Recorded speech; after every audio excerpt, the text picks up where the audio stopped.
ऐसे एक्सपेरिमेंट्स करके मकसद यही कि ये साथ संगत की ये खून पसीने की कमाई में से उन्हीं सीमित साधनों में से हमने ऐसे ऐसे साधन जुटाने हैं जिससे कि ये मिशन का प्रचार भी हो और संगतों के लिए स्थान भी प्राप्त हो।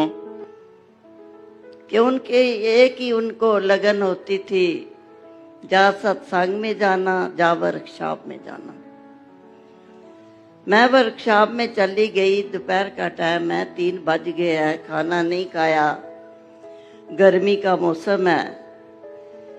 जब गई तो मुझे दिखाई नहीं दिए वर्कशॉप में। मैंने पूछा बाबा जी नहीं आए इधर? सारे हंसने लगे। मैंने देखा तो उनका सफेद कुर्ता मुझे दिखाई दिया।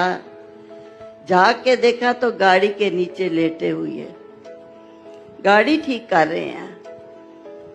मैंने कहा बाबा जी खाना नहीं खाना? कहते आप कहाँ आ गए हो, इधर तो कालक इतनी है, सबके हाथ काले हुए हैं, मैं आ रहा हूं, आप चलो।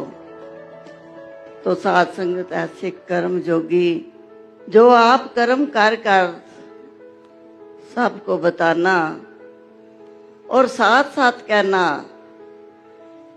बच्चों को कभी भी नाजुक नहीं बनाना। ये स्कूल जाते हैं, बस मिलती है तो बस पे जाएं, टांगा मिलता है तो टांगे पे जाएं, रेड़ा मिलता है तो रेड़े पे चले जाएं। ऐसा नाजुक नहीं बनाना, जैसा भी समय हो उसी समय अनुसार चलना। तो आओ साथ संगत ऐसी मजबूती देनी, ऐसा विशाल हृदय देकर हमें विशाल करना। एक बार मसूरी की बात है कि मसूरी में सेवा दल का कैंप लगा था, तो हम सब बच्चे बैठे हुए आपस में वैसे बातें कर रहे थे कि इतने महापुरुष आएंगे तो भवन में कहाँ पे ठहरेंगे, क्योंकि तब इतना बड़ा भवन नहीं था, वही 2 बिल्डिंग मेन थी।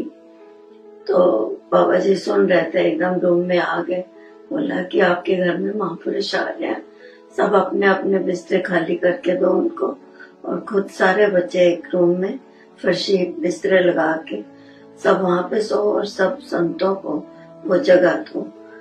हमेशा यही कि कैसे कोई घर में महापुरुष आते हैं तो आपने उनकी रिस्पेक्ट करनी है, उनकी इज्जत करनी है। कि एक दिन कोई महात्मा, कोई महापुरुष काफी दूर से आए, हजूर को मिलने आए, नमस्कार की। तो बाबा जी ने उनसे पूछा आप पानी पिएंगे? तो उन्होंने खामोश हो गए। तो कहा कि हाँ जी कोई है, वो आवाज दी कि कोई है पानी लाने के लिए। तो उस समय घर में कोई नहीं था, तो मैं दूसरे रूम में पढ़ रही थी। जब मैंने आवाज सुनी, मैं बाहर आई, तो मैंने कहा हाँ जी बाबा जी, उनके महापुरुष है, इनके लिए पानी लेकर आओ। तो मैंने कहा कि अच्छा मैं देखती हूँ बाहर कोई है। तो हजूर ने कहा नहीं, तू जाके तू खुद ही पानी लेकर आ। सत्संगत ये सेवा सिखाई उन्होंने कि किस तरह संतों महात्माओं की सेवा करनी है। जो भी कोई घर आता है, जो भी भवन आता है, वो हमारे सर का ताज है, वो हमारा मेहमान है, उसकी सेवा करनी है। कभी ना सोचें कि नहीं हम तो गुरु परिवार से हमारा रिश्ता है, हम तो उनकी फैमिली मेंबर हैं। हाथों से सेवा करनी सिखाई है। धन्यकार जी, मैं बहुत ही फॉर्चुनेट हूँ और लकी हूँ कि बाबा गुरबचन सिंह जी के घर में जन्म हुआ और पिता भी पाया और सतगुरु भी पाया। ऐसा सतगुरु जिसने जीवन को एक मार्गदर्शन दिया, और ऐसा पिता जिसने प्यार, निम्रता, सत्कार ये सब सिखाया। बचपन का मेरे को याद है कि जब हम छोटे होते थे और सत्संग शुरू हो जाती थी और हम बाहर खेल रहे होते थे, बाबा जी या तो मैसेज भेज देते थे या कभी आंगन में खुद होते थे वहाँ, तो कहते थे बच्चों जाओ संगत करो। क्योंकि उनका मानना था कि जो बचपन में ही जो हम शिक्षा ले लेते हैं, चाहे वो स्पिरिचुअल है चाहे वो सोशल है, कि कैसे प्यार करना है, कैसे इस निराकार के साथ जुड़ना है। साथ संगत में सब अच्छी अच्छी भावनाएं जो महापुरुष बोलते थे उनको सुनकर कैसे बचपन से ही अगर शिक्षा लेते जाएं, प्रभावित होते जाएं, और वही जब बड़े होते हैं तो वो सारी जितनी भी क्वालिटीज हैं एक अच्छे इंसान की, वो एक व्यक्ति में आ जाती है।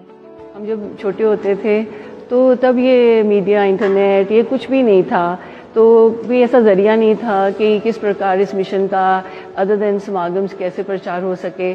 तो हमें याद है कि भवन में हम निरंकारी कॉलोनी, वहाँ रस्सियाँ बांधी जाती थी, जो आंगन था उसमें, और उसमें झंडियाँ थी जिस पे डेट लिखी होती थी, समागम की, बाबा जी की फ़ोटो होती थी और ऐसे अनाउंसमेंट एक होती थी। तो वो हम भाग भाग के ग्लू के साथ चिपकाते थे, सारे बच्चे जो बाल संगत के थे, जितने भी बच्चे थे, उसमें बाबा हरदेव सिंह जी भी हमारे साथ होते थे, लीड कर रहे होते थे। तो हम सारे भाग भाग के एक हमें गोंद लगा के चिपका देते थे और हम भाग के जाते थे रस्सी के ऊपर उसको टांगने के लिए। और फिर जब वो सूख जाती थी, रस्सियाँ तैयार हो जाती थी, तो अगले दिन जो सेवादल है उनको सारे चौराहों पे और जहाँ समागम है, वेन्यू है, वहाँ पे लगा देते थे। तो बच्चे हर वे से ये जो प्रचार में उन्होंने शुरू से ही पार्टिसिपेट किया और अभी भी कर रहे हैं। दातार कृपा करे ऐसे ही सारे बच्चे मिलजुल के इस मिशन की आवाज़ को आगे बढ़ाते जाएं। बीच सेवादल ते शहनशाही ਦੇ ਟਾਈਮ ਤੇ ਪਾੜਗੰਜ ਤੋਂ ਹੀ ਸ਼ੁਰੂ ਹੋਇਆ ਸੀ। ਪਾੜਗੰਜ 4 ਸਮਾਗਮ ਹੋ ਰਿਹਾ ਸੀ। ਇਹਨਾਂ ਨੇ ਸ਼ਹਿਨशाह ਜੀ ਨੂੰ ਬੇਨਤੀ ਕੀਤੀ, ਦਾਸ ਨੇ ਕੁਝ ਕੋਰਸ ਕੀਤਾ ਹੈ ਤੇ ਜੇ